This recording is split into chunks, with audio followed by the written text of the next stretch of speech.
시청자 여러분 안녕하십니까? 한국경제TV 버추얼 토크 가상자산 시즌2 저는 원더프레임의 김동환입니다.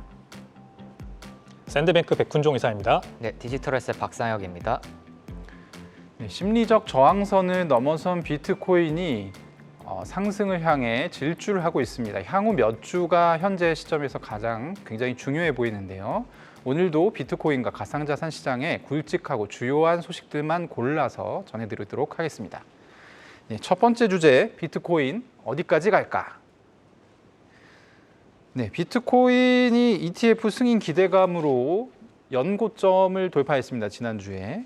그래서 35,000달러, 한국 돈으로는 4,750만 원을 넘어서서 지금은 살짝 조정을 받아서 어쨌든 횡보하고 있는 그런 상황인데 크게 가격이 떨어지진 않았습니다. 지난 일주일 새 15% 정도 급등을 하면서 저도 지인들에게 지금 사야 되는 거냐 이런 질문을 굉장히 많이 받았는데요. 먼저 이 부분부터 짚어야겠죠. 왜 올랐을까요? 이유부터 한번 들어보도록 하겠습니다. 박상혁 기자님. 네, 일단 가장 가상자산 전문가들이 지배적으로 얘기를 하는 건요. 이 기관들, 이 고래들, 그러니까 이제 좀 풀어서 말하면 큰 손들이라고 하죠. 네. 이 주체들이 이 비트코인 가격을 최근 굉장히 끌어올렸다. 그래서 일주일 새에는 말씀하셨던 거 15% 급등했고요. 한 달 사이에는 약 27% 급등한 것인데요. 지금 이 상승 원인을 보면은 지난 8월에 이 고래 투자자들이 비트코인을 한 2조 원어치 매수했다라는 네. 그런 소식이 나온 바 있었고요. 그리고 최근에 들어서는 이 기관 투자자들이 직접적으로 좀 매수를 진행하고 있다. 이런 지표들이 하나 둘씩 나왔는데요. 첫 번째로 이 코인베이스 어드밴스드라고 이제 코인베이스에서 하는 기관 투자자들 전용 거래 서비스가 있는데요. 여기서 이제 거래량이 늘기 시작했다. 비트코인 거래량이 늘기 시작했다. 아, 최근에 늘기 시작했나요? 맞습니다. 네. 최근 한 달 동안 늘어났다는 이 지표가 여러 가상자산 분석 업체에서 발표가 됐고요. 두 번째로는 이 CME 지표, 이제 미국 이제 제도권에서 운영하는 비트코인 선물 상품이 여기서 이제 CME에서 거래가 되는데요. 네. 이 CME 선물 비트코인 선물 거래량도 최근 한 달 동안 상승을 기록했다라는 이제 뉴스가 전해졌고요. 세 번째로는 가장 최근에 좀 많이 얘기가 되고 있는 것 같은데요. 이 가상자산 투자사 그레이스케일에서 운영하는 이 GBTC라는 비트코인 간접 투자 상품이 있는데요. 이 GBTC 할인율이라는 게 있습니다. 이 GBTC 할인율이라는 거는 비트코인 현물 가격과 GBTC의 가격 차이를 나타내는 건데요. 최근 이 GBTC가 환매가 안 된다는 이슈가 계속 지난 몇 년간 있었거든요. 가격이 떨어졌죠. 그래서. 맞습니다. 네. 그래서 비트코인 현물하고 GBTC가 환매가 안 되기 때문에 지속적으로 이 거래량이 떨어졌고 이에 따라서 올해 초에 GBTC 할인율이 마이너스 약 50%까지 떨어졌는데요. 네. 이 얘기는 비트코인 현물 가격에 비해서 이 GBTC 가격이 절반 수준밖에 안 됐다는 거죠. 근데 최근에 이 그레이스케일에서 비트코인 현물 ETF로 전환하는 그 상품에 대한 그 소송이 계속해서 SEC하고 진행이 돼 있는데 최근에 이 비트코인 현물 전환 ETF를 재검토하라는 법원 명령이 나오면서 이 그레이스케일 비트코인 현물 ETF에 대한 승인 기대감이 높아졌고요. 이에 따라서 이 비트코인 현물 ETF가 승인이 되면은 환매가 가능하겠다라는 이 기대감이 확산되면서 GBTC 할인율이 최근에 한 20% 마이너스 20%에서 마이너스 15%까지 축소가 됐습니다. 이 얘기는 그만큼 이 기관 투자자들이 왜냐하면 GBTC가 기관 투자자 전용 상품이기 때문에 그만큼 이제 기관 투자자들의 GBTC 매수세가 늘어났다라고 이제 해석할 수 있는 것 같습니다. 네, 말씀을 좀 정리를 해보자면 결국에는 비트코인 현물 ETF 통과에 대한 기대감 그리고 그것이 현실화될 것 같다라는 그런 여러 가지 정보들이 나오면서 사실 가격이 오른 것이고 근데 이게 주 시간대별로 좀 분석을 해보면 사실 3주 전부터 이런 기대감들이 감지가 되기 시작했고요. 가격 상승에 영향을 미쳤습니다. 3주 전의 가격은 27,000달러 선이었는데요. 대략 지지난주, 그러니까 2주 전에 3만 달러 초반까지는 이렇게 올랐고 지난주에 또 한 10% 정도 폭발적인 성장을 하게 됐던 또 계기가 따로 있죠. 네, 맞습니다. 이 이제 미국 증권 예탁 결제원에서 뭐 이제 그 블랙록의 비트코인 ETF가 굉장히 6월 달에 화제가 됐었잖아요. 네. 네, 이게 이제 세계 최대 자산운용사가 비트코인 현물 ETF를 등록했다는 소식과 함께 지난 6월에 이제 비트코인이 크게 상승을 했었는데 이번 달에도 이 블랙록의 비트코인 현물 ETF 얘기가 계속해서 커뮤니티에서 나오면서 이 ETF가 곧 승인되겠구나라는 기대감이 형성됐었는데 가장 결정적인 그 이유는 지난주였죠. 네. DTCC 미국 증권 예탁결제원에서 블랙록의 비트코인 현물 ETF 티커가 등록이 됐다라는 소식이 퍼졌습니다. 이게 커뮤니티에서 소문이 퍼졌는데요. 그 소문이 나온 당일날 비트코인이 굉장히 급등을 했었고요. 근데 바로 다음 날 이게 바로 이 보도가 나옵니다. 사실은 이 블랙록의 비트코인 현물 ETF 티커는 네. 8월부터 이미 등록이 돼 있었다라는 어. 게 DTCC 관계자로부터 직접 얘기가 나왔고요. 네. 그래서 이거는 이미 8월부터 등록이 됐는데 갑자기 왜 오르는 거냐라는 그런 이제 의문이 오히려 좀 확산됐던 그런 계기가 된 것 같습니다. 그럼에도 불구하고 현재 비트코인은 계속 오르고 있다라는 점이 좀 특이할 만한 점인 것 같습니다. 네, 이게 이제 일반 투자자분들께서는 조금 복잡할 수 있어서 제가 다시 한번 정리를 해드리면 비트코인 현물 ETF에 대한 기대감 때문에 사실 가격 시장에는 굉장히 좀 매수세 이런 어떤 잠재적인 매수세들이 상존해 있는 상황에서 가격이 조금씩 오르고 있었는데요. 지난주에 DTCC라고 해서 미국 예탁결제원, 쉽게 얘기하면 여기는 이제 ETF 관련한 어떤 결제와 정산을 하는 그런 기관으로 제가 알고 있는데요. 상장 관리도 하고 있습니다. ETF 상품에.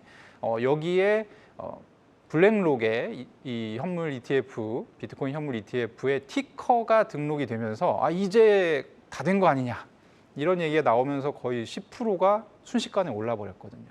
그런데 지금 박상혁 기자님 말씀으로는 그 바로 다음 날에 정정이 됐다는 얘기잖아요. 이 맞습니다. 티커가 그날 올라간 게 아니라 사실은 8월부터 올라가 있었다라는 것이죠. 네, 맞습니다. 네. 어쨌든 이제 10% 올라서 지금 가격이 거의 그대로 유지되고 있긴 한데요. 백훈조 이사님, 그러면 이게 어쨌든 DTCC의 티커가 올라간 것은 좋은 소식이라고 할 수 있을 것 같은데요. 그게 또 다음 날에 이게 사실 최신 호재가 아니라 8월부터 있었던 어떤 것이라는 얘기가 나오면서 실제로 비트코인도 살짝 가격이 내려가기도 했었고요. 그럼 지금 이제 어쨌든 10% 올라와 있는 상황인데 그러면은 이게 가격이 좀 허공에 떠 있는 그런 격이 아닙니까?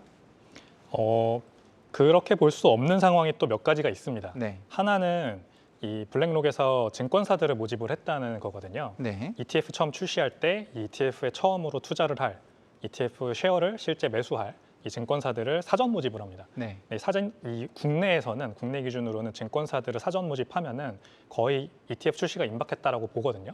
미국은 좀 그거보다는 기간이 길다고도 합니다. 되게 드문드문 들쭉날쭉하다고 하는데 같은 기준을 적용하자면 미국에서도 곧 출시가 임박했다고 해석할 수도 있겠고요. 그리고 게리 겐슬러 의장의 태도가 최근에 좀 많이 바뀌었어요. 이제 SEC 의장인 이제 게리 겐슬러 의장이 네. 몇몇 인터뷰를 하면서 짧게 언론에 이제 얘기를 하는 거를 트위터나 아니면은 X나 SNS 상에서 보면은 ETF 출시에 대한 굉장히 긍정적인 이 모습을 보여주는 게 요즘 이제 관측이 되거든요. 네. 그러니까 기존에는 굉장히 답변을 피했거나 아니면 비관적이었다면 요즘은 좀 이분이 말씀하시는 게 뭐 잘 보고 계속해서 면밀히 검토하고 있고 뭐 좀 기다리면 한풀 꺾였죠, 좀 말하는 게. 네, 좀 이번에 그레이스케일 항소도 하지 않았고 네. 리플이군요. 리플 그레이스케일 항소도 하지 않았고 그렇죠. 네. 여러 가지 이제 SEC가 좀 몰리는 모습을 보이면서 네. 이 의장의 어떤 태도도 긍정적으로 비춰지니까 조금 더 이제 희망 회로가 돌아가는 것 같아요. 게다가 거기에 플러스 비트코인은 옵션과 선물이라고 하는 이 파생 상품이 기관 플레이어들이 들어가서 되게 적극적으로 이 어떤 스페큘레이션이라고 하죠. 네. 가격 변동성을 이용할 수 있는 그런 플레이가 가능하지 않습니까? 네. 비트코인 ETF가 직접적인 그 변동성의 대상인데다가 비트코인이라는 그 현물 자체가 다른 암호화폐보다 훨씬 더 기관들이 플레이하기 좋습니다. 현실적으로. 현물, 선물, 옵션 모든 마켓이 모든 암호화폐 통틀어서 가장 크기 때문에 가장 크고 이미 어느 정도 형성이 되어 있죠. 그렇죠. 네. 그러니까 CME만 보더라도 CME BTC 롱쇼트 비율이 지금 2개월 내 최고치입니다. 그러니까 롱 포지션이 포지션보다 훨씬 큰 지금 상황을 말하는 건데 압도적인 상승을 예상하고 있다는 거군요. 그렇죠. 네. 그 진짜 기관 플레이어들이 CME에서 보통 플레이를 합니다. 네. 바이낸스 같은 거래소에서는 개인이나 아니면 이제 조금만 부티크 그런 트레이딩 회사들이 주로 플레이를 하죠.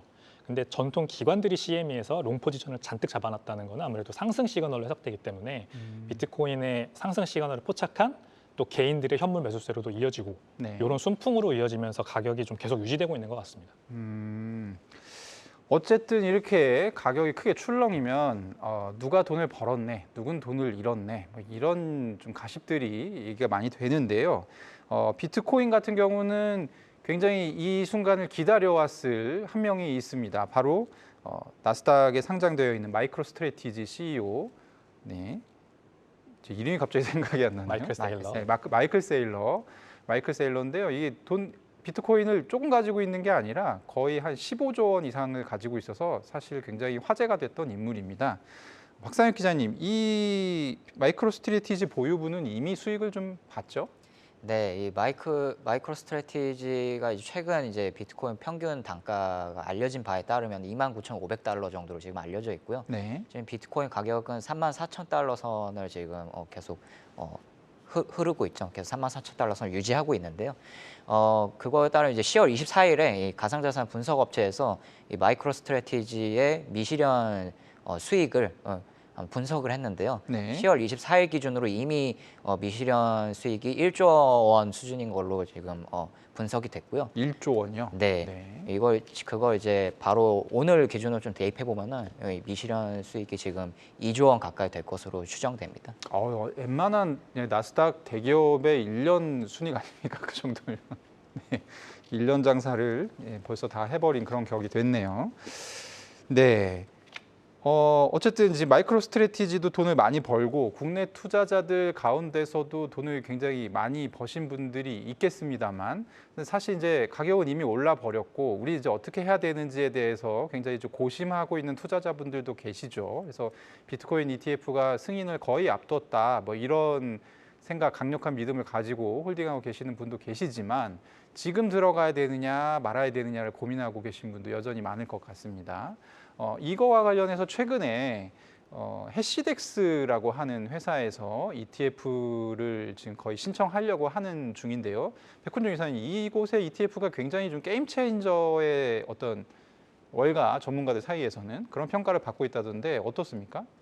네, 해시덱스라는 곳은 이제 브라질 자산운용사입니다. 네. 그 어떤 뭐 미국이나 어떤 우리나라에서 존재감을 드러내는 자산운용사는 전혀 아닌데 이곳에서 출시한 ETF, 비트코인 현물 기반 ETF가 기존의 이제 블랙록이라든가 피델리티라든가 이런 것들이 제출한 그 신청서와는 약간 이제 구조가 달라서 굉장히 이슈가 됐었어요.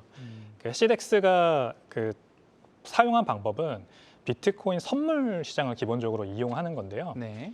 비트코인 현물 ETF가 지금 SEC가 계속 승인을 안 해주고 있는 이유가 간단하게 설명을 드리면 비트코인 현물 시장 자체가 너무 작고 그 현물 시장에서 무슨 일이 발생하는지를 SEC가 완벽하게 관리 감독하기 어렵다 이런 겁니다 결국. 근데 이 해시덱스가 제시한 해법은 뭐냐면요, 이 선물 시장과 현물 시장을 자기네가 스와핑이라는 어떤 실시간 교환을 통해서 ETF 신청이 매수가 들어오면 현물을 매수하겠죠. 네. 그 매수를 바로 선물 포지션으로 바꿔서 선물 시장에서 모든 가격 트래킹이나 어떤 액티비티 트랜잭션 트래킹을 하겠다라는 거죠.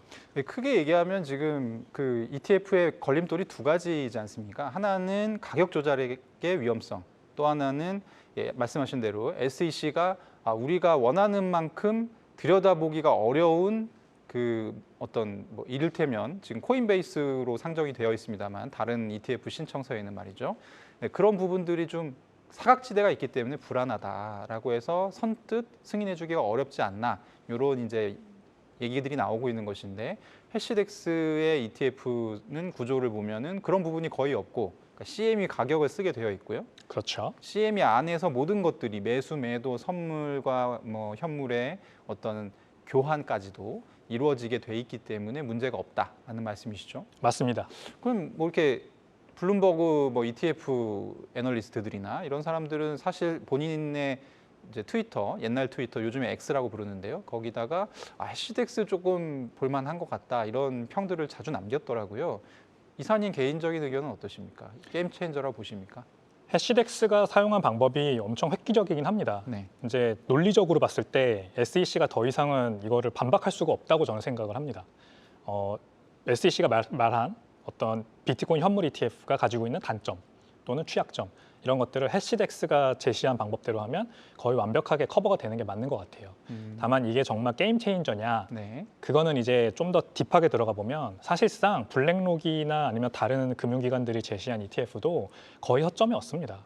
그러니까 SEC가 이거를 ETF를 승인 안 해주고 있는 이유가 정치적인 이유라던가 뭔가 다른 이유가 있다거나 이런 것에 조금 더 방점을 찍어보는 게 더 맞는 것 같아요, 저는. 그리고 정치적인 이유에 방점이 찍혀 있다고 하면 사실 해시덱스의 ETF는 통과 안 해줄 이유가 전혀 없음에도 불구하고 이것조차도 거절할 수 있다. 이런 그렇죠. 말씀이시죠. 결국 그래서 계속 얘기가 나오는 게 네. 한 곳만 ETF를 승인해주진 않을 거다.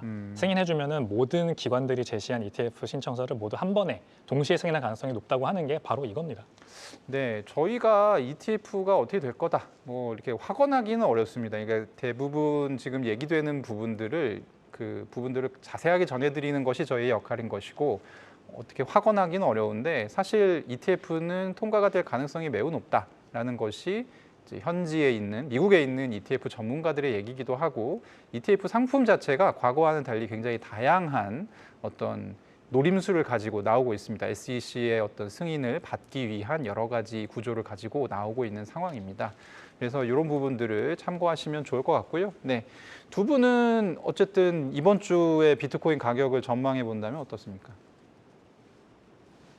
이번 주 비트코인 가격 같은 경우에는 지금 34,000달러에서 사실 저번 주에 35,000달러를 돌파하려고 하는 시도들이 있었거든요. 네, 결국은 약간 살짝 내려와서 지금 34,000달러에서 그렇죠. 행보를 하고 있는 건데요. 그래서 가상자산 전문가들 같은 경우에는 너무 이제 한 달 동안 급등을 했기 때문에 잠깐 숨을 고르는 타이밍이 좀 온 것 같다라는 좀 시선도 있는 것 같습니다. 네, 네, 그래서 일단은 그런 이제 어느 정도의 횡보 기간을 좀 거치고 행보나 약간의 조정이지 않을까. 네, 오를 가능성이 좀 크다라고 보고 있는 것 같습니다. 이사님은 어떠십니까? 저는 아직도 업트렌드가 좀 남아있는 것 같아서 추가 상승 가능성도 있습니다. 36,000불까지도 가능할 것 같고요. 네, 왜 그렇게 생각하냐면 지금 바이낸스 쪽 그 롱숏 선물이죠. 선물 롱숏 비율을 보면 숏 청산이 훨씬 많이 일어나고 있거든요. 네, 무슨 말씀이냐면 롱과 숏이 동일하게 50대 50으로 잡혀 있을 때 이 가격이 올라가지고 숏이 많이 청산이 당하고 있다는 상황이거든요. 네, 약 거의 4억 불 정도가 지금 그 숏 포지션에서 더 많이 청산이 터지고 있습니다. 롱 포지션보다요. 네, 그러니까 이거는 전통적인 금융 관점에서 보면 완전히 업트렌드거든요. 그러니까 많은 이제 그 추세를 분석하는 트레이더들 입장에서 봤을 때는 네. 이런 상황은 아무래도 단기로 아직도 가격 상승 여력이 있다고 보기 때문에 이번 주도 아직 좀 올라갈 가능성은 있다고 봅니다. 네. 추세로 봤을 때 업트렌드에 가깝다라는 말씀이셨습니다. 네, 다음 주제 한번 살펴보도록 하겠습니다.